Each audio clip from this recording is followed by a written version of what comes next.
Hi Pisces, welcome to your October 2019 General Tarot reading. It's Raina here.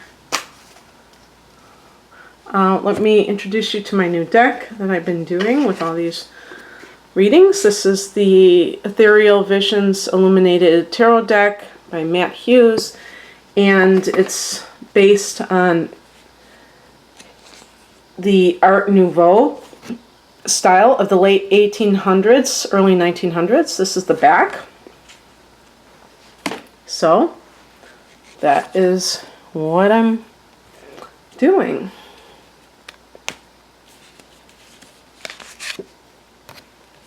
Oh, interesting. I got the Devil card and then the Sun card.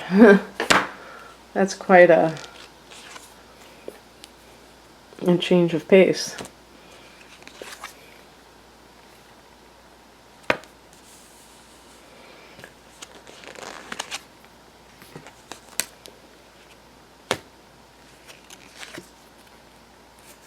Okay.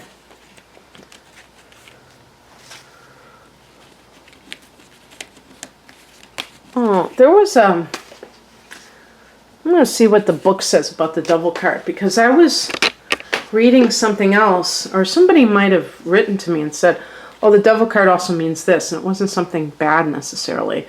Excuse me. The Devil card connects with Capricorn.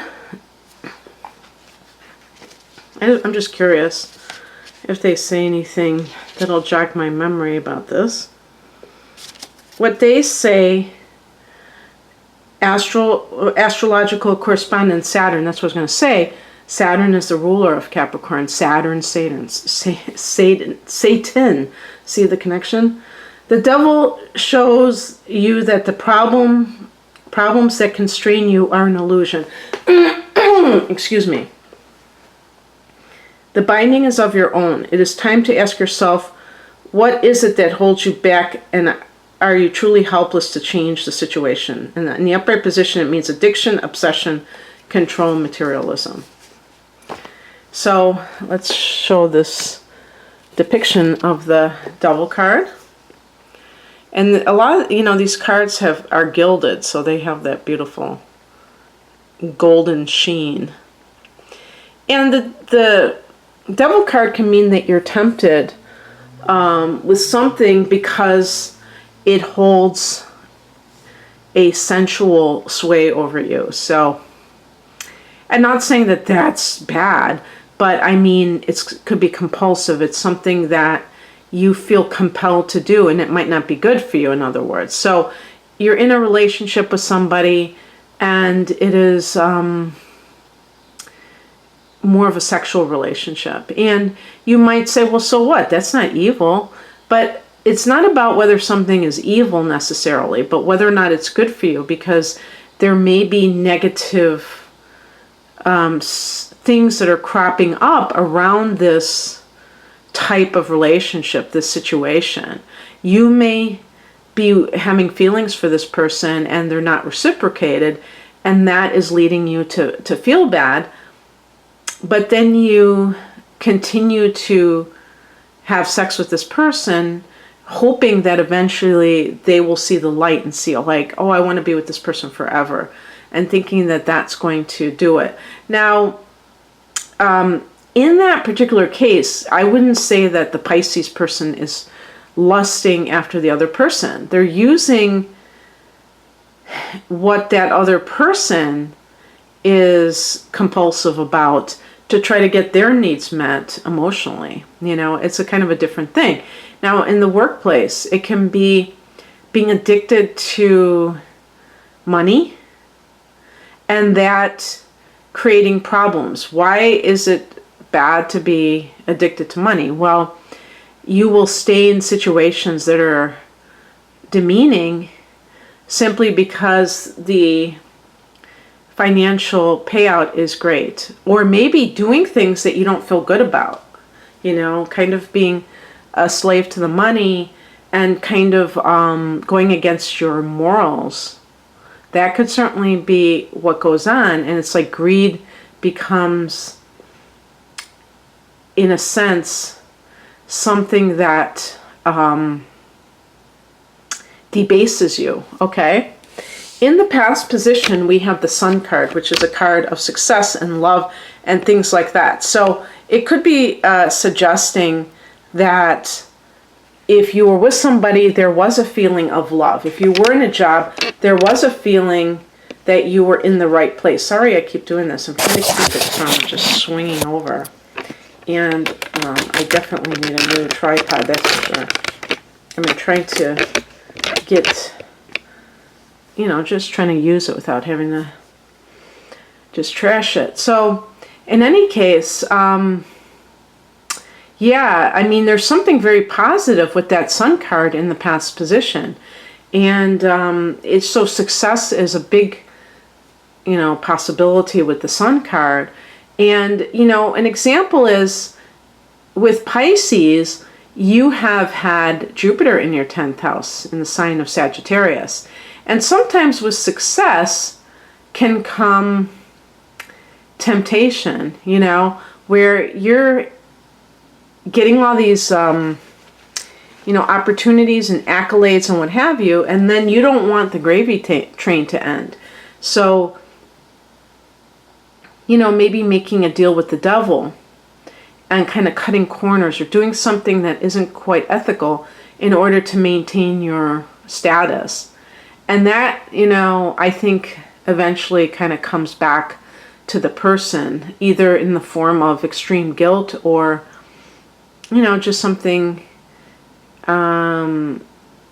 like reaping the whirlwind of that. So this is something to definitely look at when you're dealing with these kinds of dilemmas. In the past position, we have the Queen of Wands.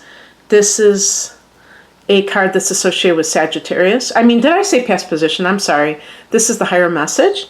And the Queen of Wands connects with Sagittarius, but also I think a facet of you, perhaps, that you have to be able to have the confidence that you will rise to the top. You know how they say the cream always rises to the top, but you have to have the confidence to do that, because whether it's in a love relationship or work situation, it's when you feel insecure that you feel like you can't get what you want in life. And so then you sell your soul in a sense. Even in personal relationships, if you're allowing somebody to take advantage of you in any way, and even relationships that in your heart of hearts are more booty calls. I wish I knew the latest lingo with that one, because I think that it might be a bit dated or outdated. Just like a situation where you're getting together with somebody and that they're not interested in, going out to dinner and really talking to you and all that stuff. They're just interested in getting one thing. And in your mind, that may be very painful to kind of contemplate. So you probably tell yourself a different narrative. And with the Queen of Wands, there's a sense of self-respect, okay? And only you can give that to yourself. That's what the self part is. Nobody, claiming that they respect you is a substitute for you respecting yourself. And that has everything to do with the situations that you find yourself in, Pisces, where you have boundaries, you have things that people cannot do, and you will not, if they do them, you will not continue on in the relationship, and things like that. And you might have a tendency too much to kind of make excuses for people's behavior, pretend that it's something other than it is, and that keeps you stuck in this cycle of unsatisfying relationships or unsatisfying work situations. What crosses you is the Eight of Cups. This is the inability to maybe leave. The Eight of Cups is leaving what no longer serves you, and can be connected to,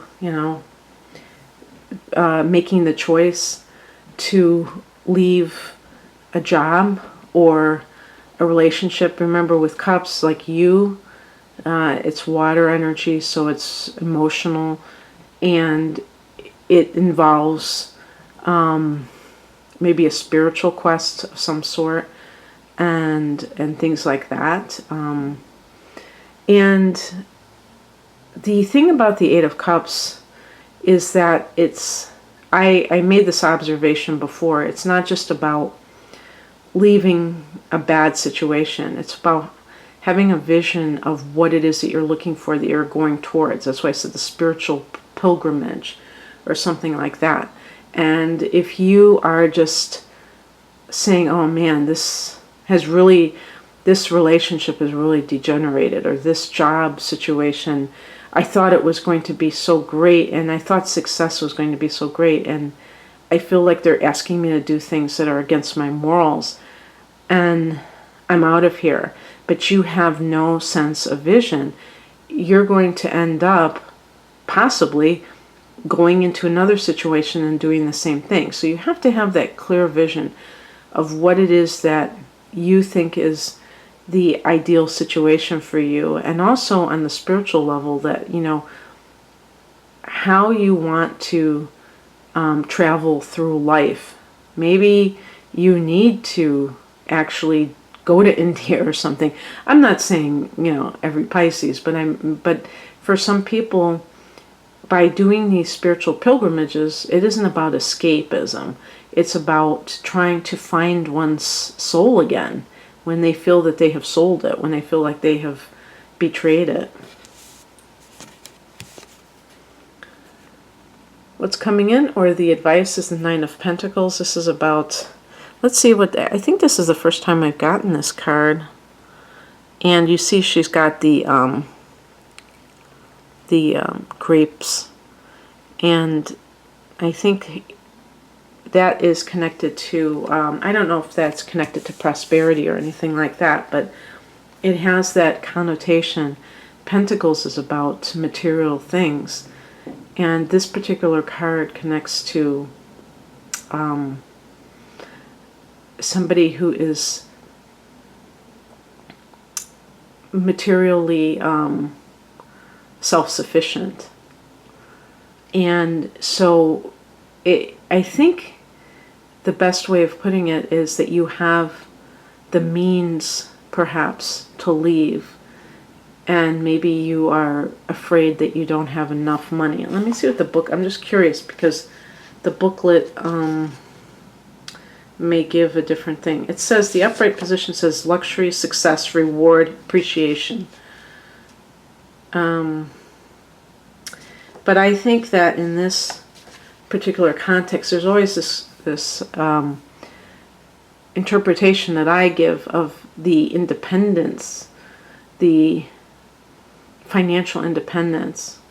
And a lot of people watching this are women, and sometimes there can be this fear with women, even in this day and age, of I can't support myself. And this card suggests otherwise, that I need a man to help me support myself. And that card kind of counters that claim.